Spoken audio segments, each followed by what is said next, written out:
श्री राधे, जय श्री कृष्ण। समादरणीय श्रद्धालु भक्तजनहरू, आउनुहोस् आज पनि म हजुरहरुमा श्री स्वस्थानी व्रत कथा लिएर उपस्थित भइसकेको छु।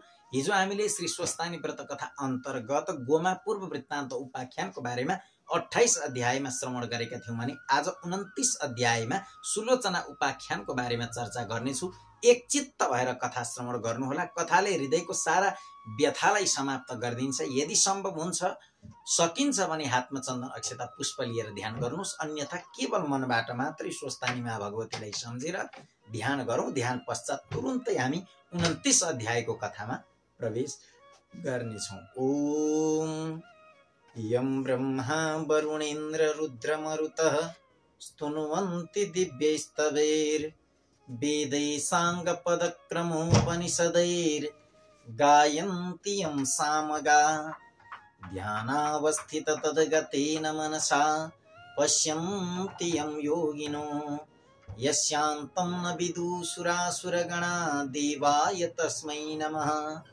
श्रीमच्चन्दन चर्चितो ज्वलवपु शुक्लाम्बरा मल्लिका मालालंकृतकुण्डला प्रविलसन् मुक्तावली शोभिता सर्वज्ञान निदान पुस्तकधरा रुद्राक्षमालाकरा वाग्देवी वदनाम्बुजे वसतु मे त्रैलोक्यमाता चिरम्।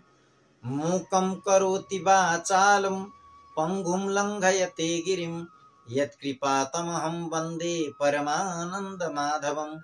नमो भगवते तस्मै व्यासायामित तेजसे यस्य प्रसादात् वक्ष्यामि नारायण कथामिमाम्।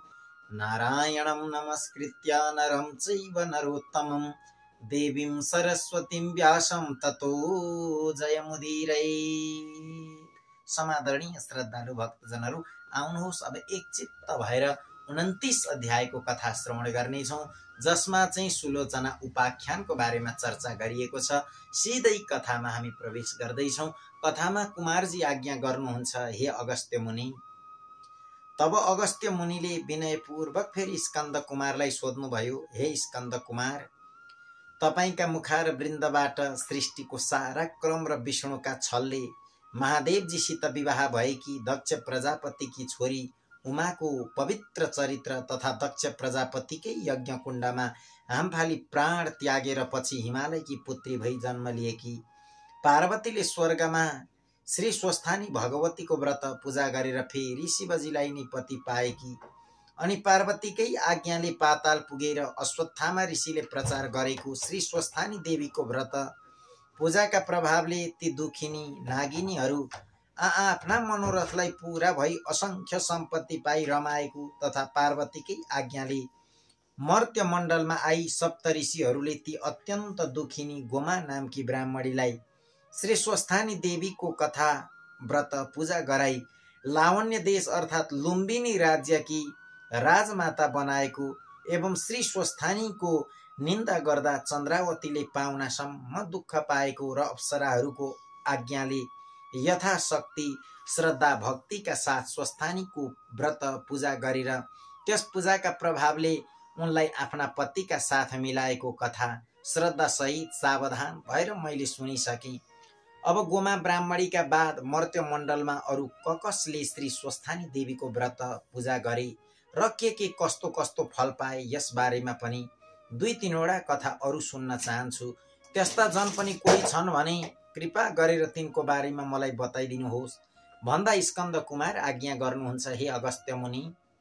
गोमाका बाद चित्रवन नामको विचित्रको नगरमा बस्ने धर्मपरायणा बाल विधुवा सुलोचना नामकी नारीले ब्रह्माको गण्डस्थलबाट अर्थात् हिमालयबाट निस्की पहाडमा गिरी गौहरा कन्दराहरू हुँदै गंगासित मिल्न दक्षिणतिर हानिँदै बगेकी गण्डकी यानी शाली नदी तथा महिषासुरलाई उसको गर्दनमा समातेर लातका लात गोद्दा पृथ्वीमा भुवाङ परेर निस्केकी देवकी अर्थात् देवकी नदी अनि यज्ञ कुण्डमा फाल हानी उमाले प्राण त्यागेको सुन्दा दक्ष प्रजापतिका उपर एकाएक उठेको महाक्रोधको झोकमा महादेवले आफ्नो त्रिशूल पृथ्वीमा ग्वाम्म घोप्ता प्वाल परी पृथ्वी भित्रबाट निस्केकी त्रिशूली नदी सबै आफआफ्नो बाटो हुँदै बग्दै बग्दै आएर एकै ठाउँ मिलेको त्रिवेणी अर्थात् 3वटा चुल्ठो जस्तो बनेको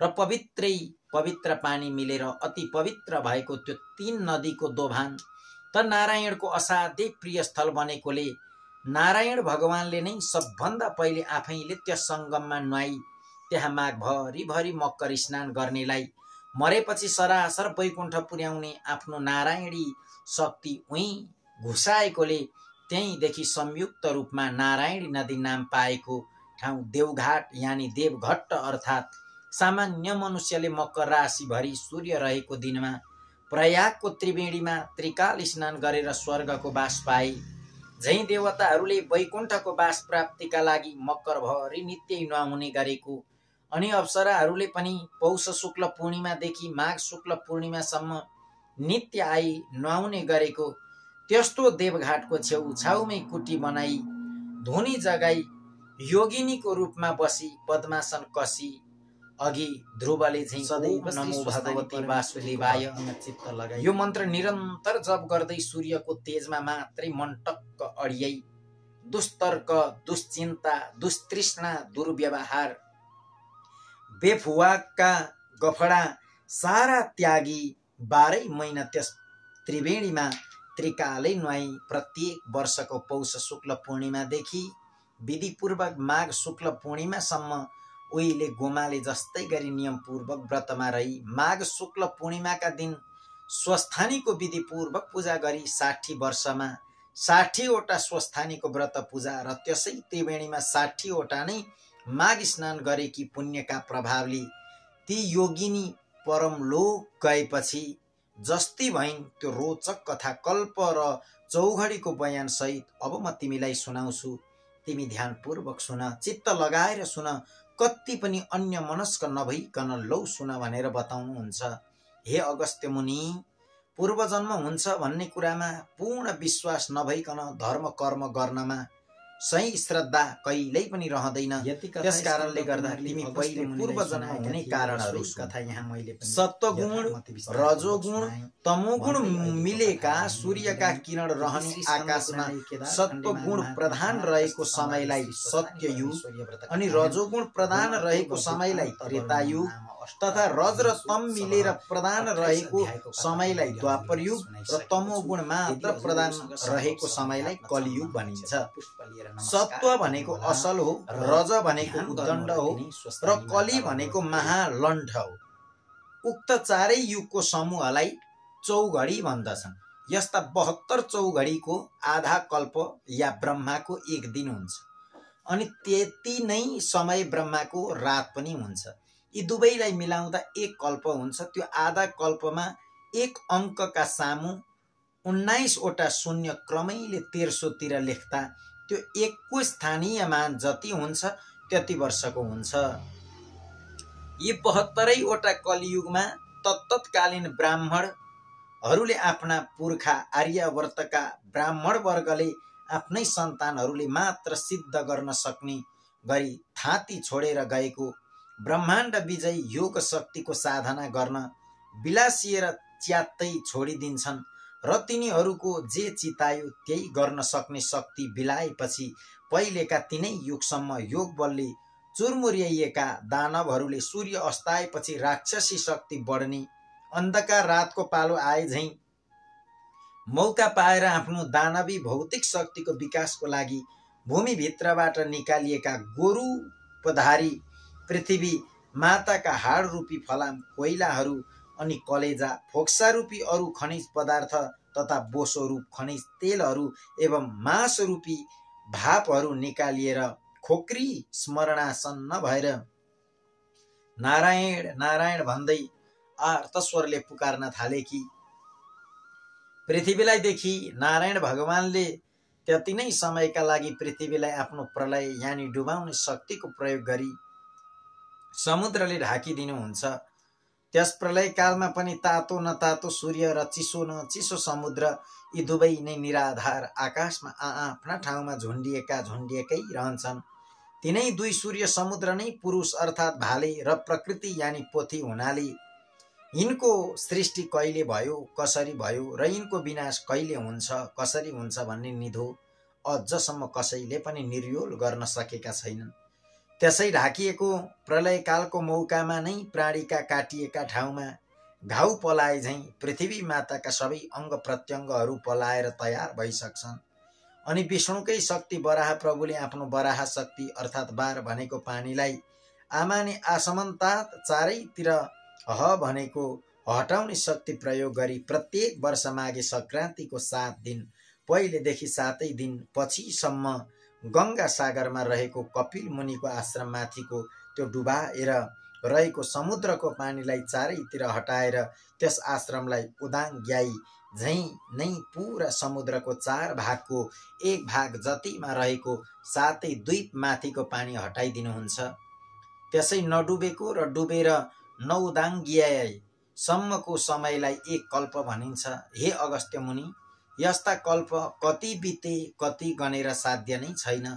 प्रलय हुनुभन्दा पहिलेका चौघडीहरूमा पनि वर्तमान चौघडीमा पनि कतिपय राक्षस वा दानवहरूले अथवा राक्षसी बुद्धि हुनेहरूले शिवको या ब्रह्माको आराधना तपस्या गरेर उनलाई प्रसन्न पारी पाएका वरदान वरप्रसादले उम्तिएर पाप फैलाई गठ बाँधी सज्जन धर्मात्माहरूलाई पिर्नासम्म पिरे भने बीच बीचमा पनि विष्णुले आफ्नो शक्तिद्वारा इच्छा अनुसारको अवतार लिएर ती सारा दुष्टहरूलाई मारी सज्जन धर्मात्माहरूको र धर्मको रक्षा पनि गर्नुहुन्छ। त्यसरी प्रलयकाल हुँदा पृथ्वी डुबेको अवस्थामा पृथ्वीको चर अचर स्थलचर र नवचर प्राणीहरू स्वतै डुबेर मर्छन् र तिनका प्रेतात्माहरू वा प्रेत रूपहरू आफआफ्नो गुण रूप आकार प्रकार धर्म कर्म पाप पुण्य बोकेर दूर दर्शनका पात्रहरू वायुमा स्थित बिजुलीमा विचरण गरे झैँ आफ्नो वंशका साथ मिलेर सूर्यलोकमा अर्थात् सूर्यका असंख्य किरणहरूमा नै फलभित्र उनको स्वाद गुण पौष्टिक तत्व नदेखिने गरी रहे झैँ रहेका हुन्छन्। ती पार्थिव वस्तुको पानीबाट बनेको देखिने हिस्सा काठ पात शरीर जीव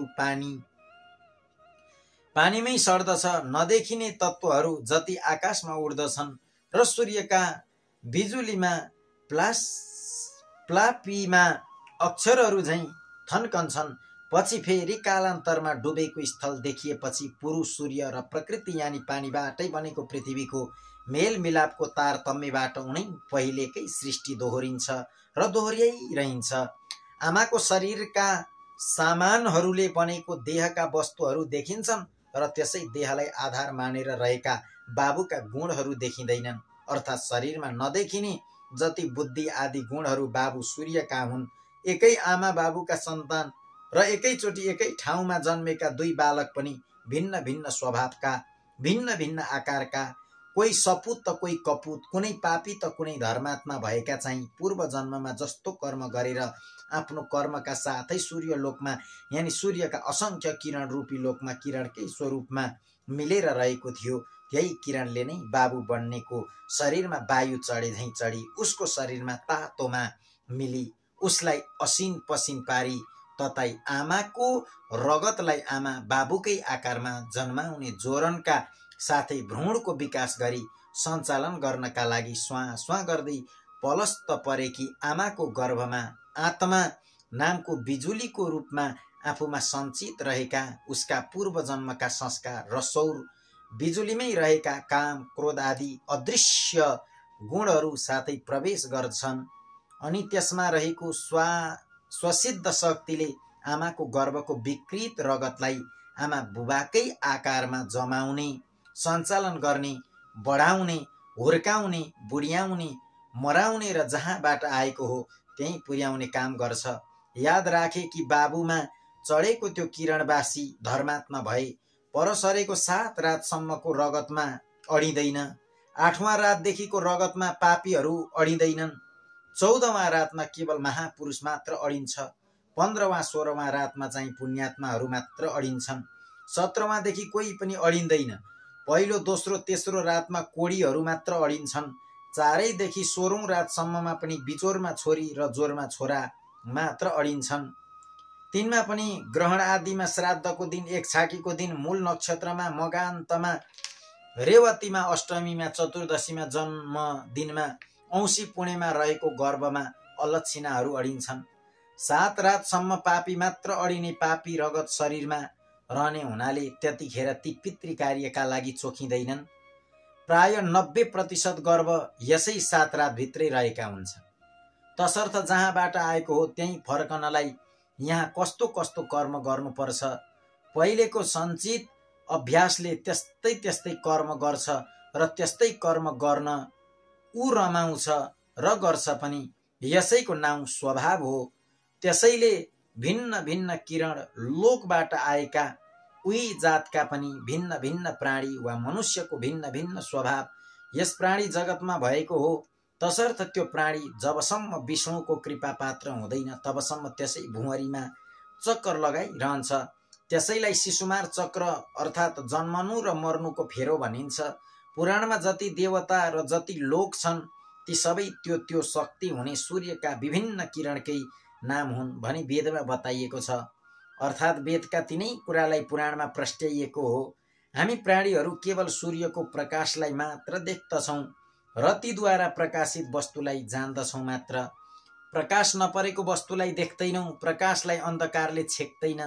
निष्पट्ट अन्धकारमा आफ्ना सामुको आफ्नो हातलाई पनि हामी देख्दैनौँ, तर धेरै टाढा बालिएको आगोलाई देख्छौँ। त्यसकारण सूर्यका किरणहरूमा भएका शक्तिहरूलाई जान्नु नै ज्ञान हो। यस्तो यो ज्ञान प्राप्त गर्नका लागि जसरी युवतीको युवकमा र युवकको युवतीमा उनको भित्री अन्तस्करणमा निरन्तर तन्मनस्कता रहन्छ, त्यस्तै तन्मनस्कता आकाशभरि ढाकिरहेको सूर्यको तेजमा 12 वर्ष रहिरह्यो भने त्यो तेज हृदयभित्रै झल्कन्छ र सकल ज्ञान प्राप्त हुन्छ। यस्तो जनलाई ज्ञानी भन्दछ। ज्ञानीलाई पापले छुँदैन, शिशुमार चक्रको फेरो रहँदैन। यसैलाई विष्णुको कृपा भनिन्छ। हे अगस्त्य मुनि, उता पृथ्वी डुबेको बेलामा जलचर चाहिँ असंख्य बढेर समुद्रमा अटाई नअटाई हुन्छन्। अघि पृथ्वीले खोक्रिएको अवस्थामा विष्णुलाई आर्त पुकार गरे झैं अब समुद्रले जलचरको भार थाम्न सकिन प्रभु भन्दै आर्त पुकार गर्न थाल्छन्। अनि विष्णुले आफ्नो वराह शक्ति प्रयोग गरी पृथ्वी माथिको पानी हटाइदिएपछि त्यहाँ थुप्रिएका जलचरहरू त्यही मरी सडी कुहेर अन्त्यमा बडे किरा पर्छन्। त्यही सडानलाई नै क्षीर समुद्रसाई विष्णुको अर्थात् समुद्रको जलमा रहने शक्तिको काने गुजी भनिन्छ र त्यही देब्रे कानको यानि उत्तरी गोलार्धको काने गुजीबाट उब्जेको बडे माको किरोलाई मधु दानवर अनि दाहिने कानको अर्थात् दक्षिणी गोलार्धको काने गुजीबाट उब्जेको यामानको किरालाई कैटब दानव भन्दछन्।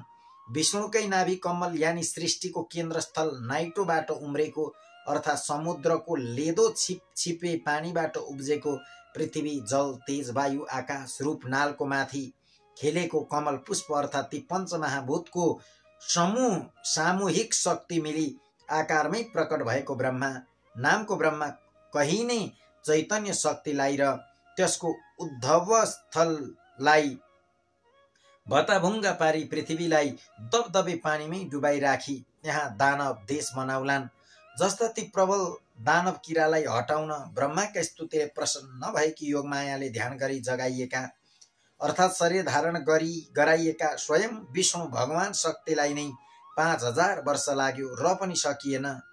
विष्णु हैरान भई बसेको बेलामा ती किराहरू चम्किँदै सोरिएर आफ्नो नजिक आई उफ्रँदै उधुम मचाउँदै ए पाजी के नाप्न सक्छस् नाप भन्दा विष्णुले बाचा बधाई तिमीहरूलाई मारेर पृथ्वीलाई सफा पार्न सकौं भन्दा ती किराहरूले जलमा त हामीलाई मार्न त कहिल्यै पनि सक्दैन, स्थलमा हाम्रो शक्ति कमजोर हुने हुनाले पहिले पृथ्वीको पानी सुका अनि मात्र मार्न सक्लास् भन्दा इन्द्रलाई 12 वर्ष पानी नपार्ने आज्ञा दिई त्यहाँको पानी सुकाई अनि मात्र आफ्ना दुवै काखमा अर्थात् उत्तरी गोलार्धकालाई र दक्षिणी गोलार्धकालाई बायाँ र दायाँपट्टि नजिकै राखी ती सारा किरालाई आफ्नो चक्र चलाई मारी ब्रह्मालाई डुब्नुबाट जोगाउनु भयो र तिनै मरेर सडेका जल जन्तुका हाड खोडका थुप्रोले पहिलेका दर्के पानीले र पहिरोले खी थेप्चिएका पहाडहरू चुलिए, भूमि मलिलियो। फेरि ब्रह्म शक्तिले अघि सूर्यमा गइरहेका वंशहरू आफ्ना गुण स्वभाव आकार प्रकार लिएर सूर्यका प्रत्यावर्तन शक्तिले पृथ्वीमा फर्कन थाले। यसरी अचरहरू आइसकेपछि भ्यागुत्वले पानी गोडाले पानी मान्छेले जल थल दुवैमा सास फेर्न र अडिन सके। झैं पृथ्वीमा अडिन सक्ने मत्स्यकै नामले पुकारिने जलमानुषको रूपमा पैदा भएर मानिसहरू र अरू अरू प्राणी पनि समुद्रकै प्राणीमा जन्म लिएर मात्स्य न्यायबाट बाँच्न पृथ्वीमा आई निर्धक्कसँग रहन थाले र पानीमै जस्तो मैथुनी सृष्टि चलाउन थाले। पृथ्वीमै जन्मथलो हुनाइको पानीमा सास फेर्ने शक्ति हरायो। त्यसै उसले प्रथम अवतार प्रभु मत्स्य रूप धारण भनिन्छ। यसैलाई नै ब्रह्माको मानस सृष्टि अर्थात् जलचरलाई थलचर बनाउने इच्छा शक्ति पनि भनिन्छ। यिनैमा पहिलेका शास्त्र ज्ञाताहरू आफ्नो ज्ञान लिएरै जन्मने हुनाले उनैले फेरि पहिलेका शास्त्र विद्या कलाहरू प्रचार गर्दछन्। यसै उसले सबै स्थिति पूर्व कल्पकै जस्तै कल्पै पछि दोहोरिरहन्छ। जसरी प्रत्येक ऋतुमा पोहोरकै दृश्य दोहोरिन्छ त्यसरी नै प्रत्येक कल्पमा पहिलेकै कल्पका वस्तु चिजबिज नर नारी तिनका आकार प्रकार गुण अवगुण ऋतुका तारतम्य उनै दोहोरिरहन्छन्। यद्यपि उग्र पाप भोग्नका लागि मात्र मानव प्राणी भूत प्रेत पिशाच आदि र तिर्यक योनि यानि तेर्सो शरीर भएका प्राणी भएर जन्मे पनि तिनमा आफ्नो वंशीय गुण र वंश चलाउने शक्ति हुँदैन। त्यसको संस्कार उसको आदि योनिको नै रहन्छ। हे अगस्त्य मुनि, जसरी समुद्रमा रहने सागरको यानि सूर्यका तापले ताती भाप बनेर सगरमा पुगी ओम खम ब्रह्मा, ओम माने सत्व रज तम यी तीन गुण मिलेको खम माने आकाश नै ब्रह्म माने ब्रह्मा हो भन्ने वेदको यो अन्तिम निर्णय अनुसार नै आकाशमा थुप्रिएको त्यो बाफ नै सूर्यमा रहेको बलाहक नामको शक्तिले बादल बनी त्यही बादल नै बलाहकको स्वामी इन्द्र शक्तिले चिसो पानी बगी पिपिरी बजाउँदा चेपबाट चेपिएर निस्केको मुखभित्रको त्यो तातो हावा नै बाहिरको खुला चिसो बतासमा ठोकिँदा आवाज निस्के झैं बादल माथिको तातो हावा चेपिएर मेघभित्रको चिसो हावामा मिल्दा बादल गर्जने दर्शन ढुङ्गामाथि दर्शन ढुङ्गा बर्जँदा झिल्का निस्किए झैं बादल माथिको तातो बतासको बेग मेघभित्रको चिसो हुरीमा ठोकिँदा ती दुवैको आघातको बेग जुधेर जुदाईको बीचमा परेको पानीलाई चट्याङ बनाउँदै चम्कने बिजुलीले ठेली पानीको रूपमा मेघ पानी विद्युत बतास र आकाशको संयुक्त शक्ति नै जलसाई साकार विष्णु हो। त्यस्ता विष्णुको चरणोदक अर्थात् मेघको पानी ब्रह्माको कमण्डलु यानि मेघ मनेको आकाशबाट पृथ्वी वा पृथ्वीको टाउको रूप शिवको शिर मानिने हिमालयमा दर्की शिवको जटा रूप मान सरोवरमा जम्मा भई भरिएपछि त्यहाँ त्यो नअटाएको पानी भगीरथ प्रयत्नले अर्थात् त्यति अग्लो पहाडबाट खदारिँदै भिर पहरा ढुङ्गा मुढामा बजारिँदै पाखा भित्तामा ठोकिँदै छिया भई बल्ल तल्ल बडा मुस्किलले सम्ममा आइपुगी एकछिन पनि नबिसाई बिस्तार बिस्तार निरन्तर बग्दै गई फेरि सागरमै मिल्छ र फेरि ताती बाफ बनी सगरमा पुगी पानी रूपमा बर्सी उसै सागरमै आवागमन गरिरहन्छ। बाफ भन्दा पानी नदेखिए पनि पानी मरेको अर्थात् बिलाएको हुँदैन। जसरी अन्न फलफुलमा रहेको पोषक तत्व गुण स्वाद देखिँदैन तर खाएपछि अनुभवले छ हुन्छ भन्ने थाहा हुन्छ, त्यसरी नै पानीबाटै बनेको यो शरीर अनि सूर्यबाट मिलेको त्यसमा रहेको शक्ति नदेखिए पनि बिलाएको हुँदैन। त्यसरी नै यो सृष्टि स्थिति प्रलयको आवागमन पनि भइरहन्छ। पानीको यस्तो आवागमन देखेर पानीबाट बनेको यो शरीर पनि आवागमन भइरहन्छ भन्ने कुरो यसै अनुमानले ठम्याउनु पर्दछ। यही आवागमन भइरहने हुनाले यसका सञ्चालक भगवान विष्णुलाई चक्रपाणी अर्थात् हातमा चक्र लिएर सृष्टि स्थिति प्रलयको रूपमा घुमाइरहने भन्दछन्। यिनै सब कारणले आकाशको जललाई विष्णुको चरणोदक र सृष्टि स्थिति प्रलयको आदि कारण वर्षेको जल नै हुनाले विष्णुलाई जलसाई भन्दछन्। क्षीरसागरमा शेष शय्या गरी सुतेका लक्ष्मीयुक्त अर्थात् क्षीर माने दूध झैं सेतो प्रकाशमय सागर माने अथाह आकाशमा व्याप्त विद्युत नै निराकार विष्णु हो र त्यस विद्युतमा निहित शक्ति नै लक्ष्मी हो भने प्रकृति रूप जललाई अगालि मेघ रूप धारण गर्ने शक्ति सम्पन्न विद्युत चाहिँ विष्णुको साकार रूप हो। यद्यपि समुद्रमा बडवानल नामले व्याप्त रहेको विद्युत पनि सूर्यबाटै समुद्रले संग्रह गरेको हो तापनि आकाश रूप क्षीर सागरमा रहेको निठा तातो हुनाले ऊ पुरुष हो र जलरूप क्षीर सागरमा रहेको विद्युत चिसो तातो मिलेकाले प्रकृति हो। पुरुष भाले अथवा प्रकृति पोथी हो। भाले पोथीको मेलबाट सृष्टिक्रम चल्ने हुनाले दुवैको विद्युत तातो मिली एउटा आत्मा बने पनि भाले पक्षको शक्तिलाई परमात्मा भनिन्छ र पोथी पक्षको शक्तिलाई जीवात्मा भनिन्छ। परमात्माले शरीर सञ्चालनका लागि आवश्यक पर्ने बल, विद्या, बाणी आदि समस्त शक्ति दिए पनि तिनलाई प्रयोगमा ल्याउने काम जीवात्माले गर्छ र त्यसका कर्मको भोग पनि जीवात्माले नै भोग्छ। परमात्मा त केवल उसका कामको साक्षी मात्र भएर रहन्छ। यसैले हामीले झुटो बोल्दा साथसाथै साक्षीले झुटो बन्ने बकिरहेको हुन्छ। एउटै आत्मा भए एकैचोटि दुई कुरो बक्न सक्ने थिएन भन्नेहरूलाई द्वैतवादी भन्दछन् र आखिर समुद्रले नै धारण गरेको विद्युत पनि सूर्यकै बिजुली त हो नि। जसरी अरू शक्ति दिए त्यो द्वैत शक्ति पनि दिए, ऊ दिन्छ मात्रै स्वयं भोग गर्दैन भन्नेहरूलाई एकेश्वरवादी भनेर भनिन्छ भनेर बताइएको छ। हे अगस्त्य मुनि, अहिलेसम्मको मेरो भनाइले त्यो विष्णु त जडात्मक पो रहेछ भन्ने भान तिमीलाई पर्यो होला। त्यस्तो भान हुनु स्वाभाविकै पनि हो, किन्तु जल, थल, तारा, नक्षत्र, ग्रहगणहरू सहितको समस्त आकारमा व्याप्त भएर रहेको त्यो विद्युत रूप विष्णु त सदा सत चित आनन्दमय स्वरूपमा रहेको छ। तसर्थ आफ्ना भक्तहरूले त्यो तेज रूपमा शङ्ख, चक्र, गदा, पद्म लिएका, पीताम्बर पहिरिएका मनुष्य आकारको रूपमा ध्यान गरे या स्तुति, प्रार्थना, आर्त पुकार गरे भने आफूमा हरेको चित्त यानि चैतन्य शक्तिद्वारा भक्तिले चिताए जस्तै प्रत्यक्ष रूप धारण गरी भक्तहरूको आपत्ति टारिदिनुहुन्छ, आशीर्वाद दिएर दुःख हरिदिनुहुन्छ। कुनै दुष्टले धर्मनाश गर्न तम्स्यो भने इच्छानुसारको रूपधारी त्यसलाई निभाइदिनुहुन्छ। धर्म र धर्मात्माहरूको नाश गर्ने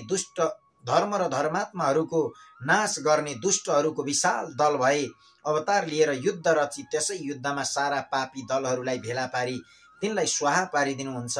आफ्नो सदा ध्यान गर्ने भक्तहरूलाई उनमाथि आइपरेका आपत्ति विपत्तिबाट रक्षा गरिदिनुहुन्छ। कहिलेकाहीँ लहर चल्यो भने साधारण रूपधारी धराई लक्ष्मी वा गंगा या सरस्वतीका साथ रमण पनि गर्नुहुन्छ। उहाँका यस्ता लीलाहरूको बखान गरेर कहिल्यै पनि सकिँदैन।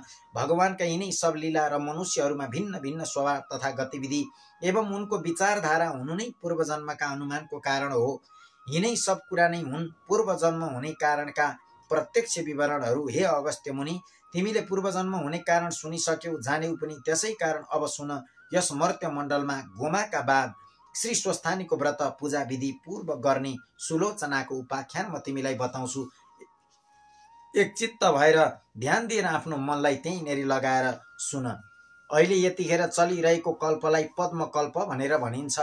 यस कल्पको 28औं चौघडीको अन्तिम युगको प्रथम चरण चालु छ। यसभन्दा 11औं चौघडी पहिले अर्थात् 18औं चौघडीको त्रेता युगको अन्तिम चरणमा हिमालय प्रान्तको पहाडी प्रदेशको दक्षिणी भागमा रहेको नारायणी नदीको पूर्वपट्टि भएको चित्रवन नाम गरेको राज्यका शासक सुरसेन सिंह नामका राजा थिए। तिनको राजधानी नारायणगढ नामको नगर थियो। राजधानीमा भव्य बजार थियो। राज्यका अरू ठाउँमा पनि राम्रा राम्रा बजार सजिएका थिए। गाउँहरूमा किसानहरू र कालीगढहरू रहन्थे। किसानहरू खेती किसानी गर्थे भने कालीगढहरू राज्यका जनताहरूलाई चाहिने सरसामान बनाउँथे। राजधानीबाट केही पूर्व त्यतिखेर सुन्दरपुर नाम गरेको बजारको वरिपरि रहेका 8-10 गाउँमा जजमानी गर्ने पुरेत बाजे तुलसीराम आचार्य नाम गरेका गाउँले पण्डित थिए। उनी हसमुख, मिलनसार, परि आउँदा अरूलाई सकेको सघाउने, चतुर्मासाभरि गाउँवासीलाई पुराण सुनाउने अनि वैशाखमा पुरुषोत्तम मास, कार्तिकमा एकादशीका महात्म्यहरू पनि तिथि महिनामा वा तिथिहरूमा बताउने, तिथि ब्राह्मणहरूको उद्यापन तथा पूजापाठ अनि श्राद्ध, न्वारन, व्रतबन्ध, विवाह आदि पनि शुद्धसँग विधिपूर्वक गराउने, परि आउँदा सप्ताह पनि भन्ने अनि हात हेर्ने, कुण्डली हेर्ने, चिनाटिपन लेखिदिने तथा विस्तुर नजाने झारफुक काम पनि गर्ने एवं टपरटुइया घरेलु ओखती पनि गरी टोपल्ने हुनाले उनी उनका जजमानहरूका अत्यन्त प्रिय पात्र बनेका थिए।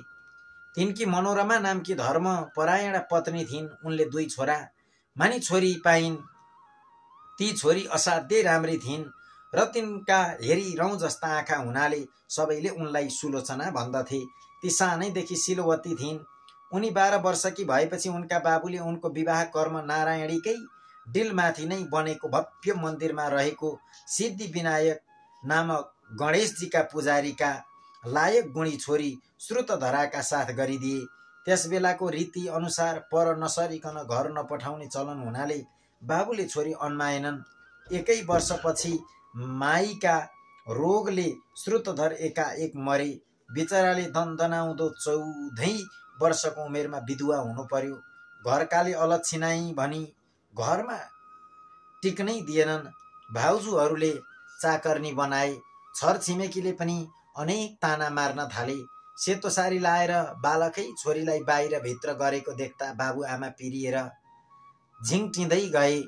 यस्तो परिस्थिति देखेर अझ भविष्यमा आइपर्ने गतिविधि विचारेर यसरी अनेक भूवल सहेर नाना भाँतीका टोकसो सुनेर मर्नैका लागि दिनहरू बिताई काल पर्खनु भन्दा त किन म कल्याणकारी भगवान विष्णुको तपस्या गरेर भावी जन्म नसुधारौं भन्ने मनमा सोची एक दिन मौका पारेर उनले आफ्नो मनको तर्क वितर्क आमालाई भनिन्। आमाले बाबुलाई सुनाइन्। तब बाबुले यसो मनमा गमेर छोरीको विचार त ठिकै हो भन्ने ठानी उसको इच्छा पुर्याइदिने तारतम्यमा लागे।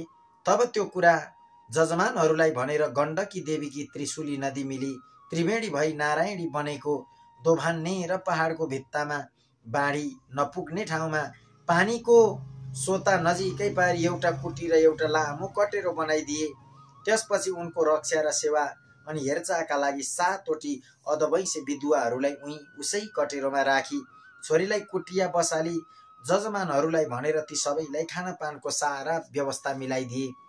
त्यसपछि ती बाल विधुवा सुलोचना त्यसै कुटीमा बसेर सांसारिक सारा व्यवहार तजेर कामोत्तेजक विषय काम वासनाका बेक्वाका तर्क वितर्क गर्न र मनुष्य मण्डलीमा रहेर फतर्का मार्न च्यात्त छाडी त्यो 3 पवित्र नदी मिलेको त्रिवेणीको नाम पाएको त्यस दोभानमा दिनै तिनै काल प्रातः मध्याह्न र सायं नुहाएर आई कुटीमा बसी पद्मासन कसी निश्चल सोझो घाँटी गराई दुवै आँखाको हेराइलाई नाइटोमा पुर्याई सूर्यको ज्वाज्वल्य तेजलाई आकाशभरि नै ढाकिएको सम्झी त्यस तेजमा मात्रै ध्यान अटल पारी त्यसै तेज राशिलाई विष्णुको स्वरूप मानी ओम नमो भगवती वासुदेवाय भन्ने यो विष्णु मन्त्र मात्रै जपी नारायणकी अति भक्तिनी योगिनी भएर अत्यन्त कठिन तपस्या गर्न थालिन्। उनी त्यहाँ सधैँ असल आचरणमा रहन्थिन्। कहिल्यै कसैको फोकटिया सङ्गत गर्दैनथिन्। ध्यानमा तल्लीन रहेको बेलामा को आयो को गयो उनलाई पत्तै हुँदैनथ्यो। आफ्नै शरीरमा रहने सधैँ नरकतिरै जाने बाटामा मनलाई दौडाइरहने अनि काम क्रोध लोभ मोह मदमात्सर्यलाई उकास्याउँदा केही गरिरहने दुष्ट इन्द्रियहरूको बसमा कहिल्यै पनि पर्दिनथिन्। जो पवित्र खाना मिल्थ्यो त्यही मात्र खाएर सन्तोष गर्दथिन् भनेर यहाँनेरि बताइएको छ। सधैँ एक छाक जो जुरेको फलफुल मात्र खाने र भक्तहरूले नियमित रूपले पालो बाँधेर ल्याइदिने गरेको गाईको दूध मात्र पिउँथिन्। सधैँ साँचो बोल्दथिन्, थोरै बोल्दथिन्, अत्यन्तै सुशील थिइन्, सदा प्रसन्न रहन्थिन्। नारायणी शक्तिले मोहित भएर दर्शन गर्न आएका भक्तहरूले ल्याएर चढाएका वस्तुहरू पनि विशाल दिल भएकी उनी वरिपरि आपसमा रहने दुखी दरिद्रीहरूलाई बाँडिदिन्थिन्। व्रतले देह सुकाएकी थिइन् तर ब्रह्मचर्यका प्रभावले तेजिली थिइन्। बिहान नुहाएर आएपछि पितृहरूलाई ब्राह्मणहरूलाई दिएर अनि आगामा होमेर दिनको 6वाँ भागमा फलफुल मात्र खाने गर्दथिन्। कठिन भन्दा पनि अति कठिन सारा व्रतहरू विधिपूर्वक गर्थिन्। पुण्य कर्म गरेर नै सारा महिना सारा वर्षहरू बिताउँथिन्। प्रत्येक वर्ष पौष शुक्ल पूर्णिमाका दिनदेखि स्वस्थानीको व्रतको नियम पालन गरी नारायणी दोभानमा प्रातः स्नान गरी कुटीमा आई आफ्नो नित्य कर्म सकी फेरि मध्याह्न कालमा सङ्गममै स्नान गरी त्यसैको तीरमा बालुवाको 2टा ससाना डिस्को बनाई त्यसैमा शिव पार्वतीको पूजा गरी कुटीमा आएर नारायणको तेज रूपमा ध्यानमग्न हुने गर्थिन्। माघ शुक्ल पूर्णिमाका दिन स्वस्थानीको व्रतको उद्यापन पूजा अर्थात् सावधिक व्रतको अन्त्यमा गरिने पूजा र ब्राह्मण भोजन गराउँथिन्। अनि मकर राशिमा सूर्य रौन्जेल त्रिवेणीकै किनारमा रहेर त्रिकाल स्नान गरी उही नारायणकै ध्यानमा तल्लीन रहन्थिन्। त्यस्ता प्रकारले ती सुशीला सुलोचनाले 60 वर्ष त्यस कुटीमा बसेर 60 वर्षमा स्वस्थानी देवीको 60 नै वटा व्रतपूर्वक पूजा गरिन् र 60 नै वटा मकर स्नान त्यस देवघाटको त्रिवेणीमा गरिन्। मकर राशिमा सूर्य सरेको दिन माघे संक्रान्तिदेखि त्यसै माघ मसान्तसम्मको नित्य स्नानलाई हामी माघ स्नान या मकर स्नान भन्दछौँ। त्यस कुटीमा त्यसै प्रकारले रहँदा रहँदै तिनी 75 वर्षकी भइन्।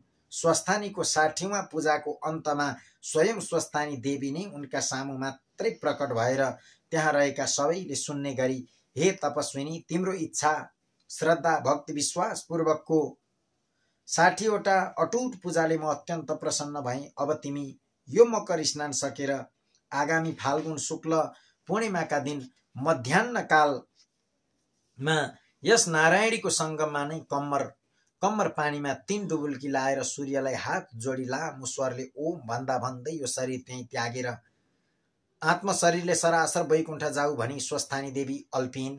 यो कुरो थाहा पाएर त्यस दिन त्यस सङ्गममा भक्तहरूको कुँडुलो लागेको थियो। ठिक भनेकै बेलामा देवीले भने जस्तै गरिरहेको उनको तालु पड्कियो र उनको अदृश्य जीवात्मा उडेर सरासर वैकुण्ठ पुग्यो। पार्थिव शरीर पानीमै ढल्यो। भक्तजनहरूले उठाएर किनारामा ल्याई सुताएर साराले पूजा अर्पेर पूजा गरे अनि खलियो दाउराको चिता बनाएर त्यसमाथि त्यो मृतदेह राखी सबैले मिली आफ्ना घरबाट ल्याएका पाथी घिउ लासमाथि खन्याएर एउटा भक्तले दागबत्ती दियो र 10 गात्र क्रिया पनि गरिदियो तथा नियमपूर्वक बर्खी पनि गरिदियो। त्यसपछि तिनै भक्त पुत्रकी आमाले नै त्यस आश्रमको नाउँ नारायणी आश्रम राखी त्यही त्यसै गरी रहन लागिन्। भक्तहरूले सुलोचनाको स्मृतिको लागि साधु सन्त तीर्थयात्री विद्यार्थीहरूका लागि त्यहाँ सदा व्रत राखिदिए। हे अगस्त्य मुनि, गंगा र सागरको संगमस्थल गंगा सागरमा समुद्रमा डुबेर रहेको कपिल मुनिको आश्रममा मकर संक्रान्तिको 7 दिन पहिलेदेखि 7 दिन पछिसम्म आश्रममाथिको समुद्रको जल पछि हटेर आश्रम स्थललाई छोडिदिन्छ र कपिल मुनिको आश्रम पानीबाट बाहिर पोहोरको जस्तै देखिन्छ। त्यसै गरी हरेक कल्पान्तमा पहिले पृथ्वीलाई डुबाएर रहेको समुद्रको पानी पछि सरेर पृथ्वीलाई डुबाउन छोडिदिन्छ त फेरि पहिलेका कल्पकै उही सृष्टि स्थिति उस्तै प्रकारले दोहोरिने हुनाले आजसम्म पनि त्यो नारायणी आश्रमको परम्परा उसै गरी चलि नै रहेको छ। हे अगस्त्य मुनि, जब ती तपस्विनी सुलोचनाले देह त्याग गरिन् तब उनको जीवात्मा तत्काल वैकुण्ठ धाम पुग्यो। त श्री स्वस्थानीको आशीर्वाद र विष्णुको प्रसन्नताले गर्दा पद्मा नाम गरेकी अप्सराको रूप धारण गर्यो र विष्णुले आफ्ना इच्छा शक्तिले तयार पारिएको सबै ऐश्वर्य भरिभराउ भएको नयाँ स्वर्गपुरीमा सकल सुख भोग्दै 40 वटा युग अर्थात् 10 चौघडीसम्म त्यहीँ रहिन्। त्यो स्वर्ग यसै शरीरका आँखाले देख्नका साथ जस्तै दूरदर्शक स्थानबाट विशेष कृत्रिम बिजुलीद्वारा अन्तरालको नदेखिने व्याप्त बिजुलीमा फ्याँकिएको अनि अदृश्य रूपमै त्यहाँको प्राकृतिक बिजुलीमा अदृश्य रूपले बनेको भएर फैलिएको दर्शक स्थानबाट फ्याँकिदिएका दृश्य जतासुकै देख्नलाई अर्कै यन्त्रको र विशेष बिजुलीको खाँचो पर्छ। त्यस्तै अन्तरालको बिजुलीमा अदृश्य रूपले रहेको त्यो स्वर्ग देख्नलाई पनि तपस्याले आफ्नै शरीरमा उपार्जन गरेको दिव्य दृष्टि चाहिन्छ। त्यस्तो त्यो दिव्य स्वर्गपुरीमा 40 वटा युग बिताएपछि एक दिन एकाएक टुप्लुक्क त्यहाँ आइपुगेका ब्रह्माले आफ्ना इच्छा शक्तिले उनको त्यो पद्मा शरीरलाई अत्यन्त राम्रो रूप र जीव डालको शरीरमा परिवर्तन गरेर आफ्नै लोकमा लगी तिलोत्तमा नाम राखिदिनु भयो र भन्नुभयो, हे तिलोत्तमा पुत्री, तिम्रो यो अति राम्रो रूप राशिलाई देखेर म आफै पनि आश्चर्यचकित भएको छु। त्यसकारण म तिम्रा पुण्यका प्रतापले बनेको यो शरीरलाई कहिल्यै पुण्य क्षय नहुने बरु बढ्दै जाने तथा सारा ऐश्वर्यले भरिभराउ भएको परमधाम सूर्य लोकमा पठाइदिन चाहन्छु, जहाँ गएर तिमी आकाशमा सूर्य भगवान रहुन्जेल यस्तै रूप र जीवडालले सकल सुख भोग्दै रहिरहनेछौ।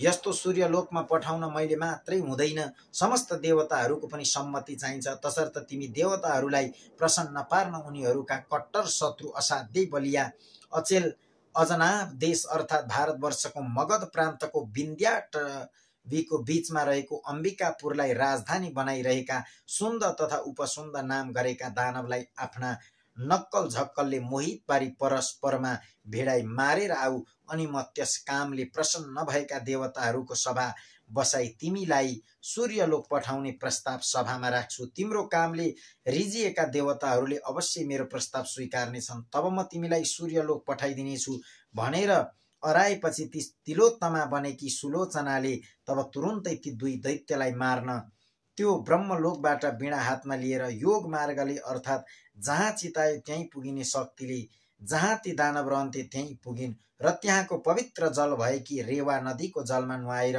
कलेजी रङ्गको सारी पहिरेर रङ्ग मिल्दो चौबन्दी चोलो लाएर सारा श्रृङ्गार पटारका सामानले सजिएर पाउजेब र करधनी छमछम पार्दै चुराहरू झन्झन झन्काउँदै पहाडी सोताको नजिकै रहेको अशोक वृक्षको मुनि फेदमा रहेको केही अग्लो चेप्टो ढुङ्गामाथि बसेर सेतो चमेलीको फूलले बनेको गजरा शिरमाथि मेहराब आकारले सजेर रङ बिरङ्गका सुन केसरीका लहरा चुल्ठामा अड्काएर कञ्चनहारले कण्ठ सजाएर हल्लने लुर्कन कानमा लगाएर सुनिरौँ जस्तो मिठो गीत गाउँदै छवटै स्वरले बीणा बजाउँदै बसेकी हेरिरौँ जस्तो चन्द्रमाको चाँदनी जस्तै रूप भएकी नारीलाई ती सुन्द तथा उपसुन्दका सिपाहीहरूले देखेर छक्क पर्दै तुरुन्तै हाप झाप गर्दै सुन्द उपसुन्दका पास पुगेर हतारिँदै त्यस स्त्रीको बारम्बार वर्णन गर्दै भन्न लागे, हे महाराज, यहाँबाट नजिकै केही अगाडि नै साक्षात कामदेवलाई नै पनि मोहित पार्ली जस्ती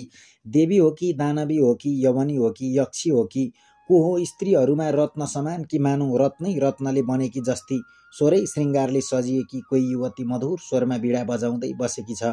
रत्नका भोग गर्ने तपाईहरू चाँडै त्यहाँ गएर हेर्नुहोस् भन्ने यस्तो आफ्ना सिपाहीहरूको अत्यन्त सुन्दर वचन सुनेर तुरुन्तै नै अङ्गुरका सुराको चुस्की लिन छोडेर अनि हजारौं सुन्दरी सुन्दरी राम्री राम्री तरुणीहरूलाई पनि छोडेर त्यो नयाँ युवतीलाई मोहित पार्ने लुगाफाटा लगाएर कोही उसका रक्षक भए उनलाई निभाउने सुर कसेर अनि यमराजको डन्डा जस्तै देख्दै डरलाग्दा सय सय धार्नी फलामले बनाइएका आफ्ना गदा लिएर बुर्कुसी मार्दै ती दुवै भाइ सुन्द तथा उपसुन्द कहिले महिषासुरलाई मार्ने चण्डीले जस्तै गरी सारा श्रृङ्गारले सजिसजाउ भएर ती दुवै दैत्यहरूको कामाग्निलाई दन्काउन कम्मर कसेर बसेकी त्यो तिलोत्तमा भाठौँ पुगे र उनको अगाडि पुग्ने बित्तिकै उनको रूप राशिले लट्ठिएका तथा सुराले उन्मत्त भएर पातिएका ती दुवै भाइले परस्परमा भन्न लागे, हे भाइ, यो सुन्दरी मेरी नै स्वास्नी हुन्छे। अनि अर्कोले भन्यो, हे दाई, यसलाई तपाईँ त्याग्नुहोस्, यो कर्के आँखावाली मेरी नै स्त्री हुन्छे भन्दै मेरी मेरी भनेर जङ्गिँदै काल नजिकिएका मत्ता हात्ती जस्ता ती दुवै दाजुभाइ आफ्ना गदाले परस्परमा हानाहान गरेर ठटाउन लागे त ती दुवै भाइ मरेर त्यहीँ भुइँमा लम्पसार परे। त्यसपछि ती तिलोत्तमा पनि देवताहरूको कार्य फत्ते पारेर दसैँ दिशालाई झल्लल झल्काउँदै आकाश मार्गले ब्रह्माको पुरमा आइन्। अनि उनका त्यस कामले अति सन्तुष्ट भएका ब्रह्माजीले देवताहरूको सभा बसाएर ती तिलोत्तमाका कामको वृत्तान्त बताएर उनीहरूबाट तिलोत्तमालाई सूर्यलोक पठाउने अनुमति पाएपछि ब्रह्माले भन्नुभयो, हे सुन्दरी, अब उपरान्त तिमीलाई यस्तै रूप यस्तै उमेरकी रहिरहने गरी बस्ने ठाउँ सूर्यको रथमा दिए। अब तिमी उहीँ जाऊ र आकाशमा सूर्य रहउन्जेलसम्म तिम्रा इच्छा अनुसारका अनेक सुख भोगहरू भोग्दै उहीँ रहु भनी पठाइदिए। तसर्थ कल्याण चाहनेले समयको सदुपयोग गर्नुपर्दछ। यस्ता प्रकारले त्रिवेणीको संगम स्थल नारायणीको तटमा रहेर स्वस्थानीको 60वटा व्रत पूजा र 60वटै मकर स्नान तथा 60 वर्षसम्मको नारायणी तटको निवासको पुण्य फल मिलेकोले मरेपछि ती सुलोचना ब्राह्मणी वैकुण्ठ पुगेर पहिले पद्मा भइन् अनि अप्सराहरूमा उन्मत्त उत्तम तिलोत्तमा भइन् र अन्तमा सूर्यलोकको बास पाइन्। आज पनि उनी उही छन्। अरू पनि जसले सुलोचनाले जस्तै गरी त्यो व्रत नियम पालन गर्ला उसले पनि उस्तै पुण्य फल पाउनेछ। त्यसकारण हे अगस्त्य मुनि, आफ्नो कल्याण चाहने मनुष्यले जसरी तसरी जे गरेर भए पनि वैकुण्ठ बास प्राप्तिका लागि श्रद्धा विश्वासपूर्वक नारायणीको सिरानमा रहेको देवघाटको त्रिवेणीमा माघभरि बसी मकर स्नान गर्ने गरून्। महिनैभरि त्रिवेणीमै बसेर मकर स्नान गर्न नसके पनि 3 दिन त त्रिकाल स्नान प्रत्येक वर्ष अवश्य गर्ने गरून्। त्यसै गरी स्वर्गलोकको मात्र अस्थायी बास चाहनेहरूले प्रयागको त्रिवेणीमा मकर स्नान गर्ने गरे पनि हुन्छ भन्नेसम्मको कथा यस अध्यायबाट। इति श्री स्कन्द पुराणे केदार खण्डे माघ महात्म्ये कुमार अगस्त्य संवादे श्री स्वस्थानी परमेश्वर्या व्रत कथायां सुलोचना सूर्यलोक गमनम नाम 29 समादरणीय श्रद्धालु भक्तजनहरू 29 अध्यायको कथा पनि हामीले श्रवण गरेका छौं। यदि हजुरहरूसँग सम्भव छ भने हातमा चन्दन अक्षता पुष्प लिएर हात जोडेर बस्नुहोला। ओम उपनयतु मङ्गलम वह सकल जगन मंगलालय श्रीमान दिनकर किरण निबोधित नवनलिन द्यल निवेक्षण कृष्ण काले वर्षतु पर्जन्य पृथिवी सस्यशालिनी देशोऽयं क्षोभरहितो ब्राह्मणः सन्तु निर्भयाः अपुत्रः पुत्रिणः सन्तु पौत्रिणः निर्धना सधना सन्तु जीवन्तु शरदां शतं तत्रैव गंगा यमुना च तत्र गोदावरी सिन्धु सरस्वती च तीर्थाणि सर्वाणि वसन्ति तत्र यत्राच्युतोदार कथा प्रसंग या कुंदेन्दु तुषार हार धवला या शुभ्र वस्त्रावृता या वीणावरदंड मंडितकरा या श्वेत पद्मासना या ब्रह्माच्युत शंकर प्रवृत्तिर्देवै सदा वंदिता सामां पातु सरस्वती भगवती निशेष जाड्यापः कायेन वाचा मनसेन्द्रियैर्वा बुद्ध्यात्मना वा प्रकृति स्वभावात् करोमि यद्यत् सकलं परस्मै नारायणायति समर्पयेत। हजुरहरूले हातमा लिनुभएको चन्दन अक्षता पुष्प स्वस्थानी माताकै ग्रन्थमा चढाएर ग्रन्थलाई प्रणाम गरिदिनुहोस् भन्दै आजको कथाबाट म पनि हजुरहरू माझबाट बिदा चाहन्छु। हस्त हजुरहरू सबैको जय होस्, सबैको मङ्गल होस्। ओम।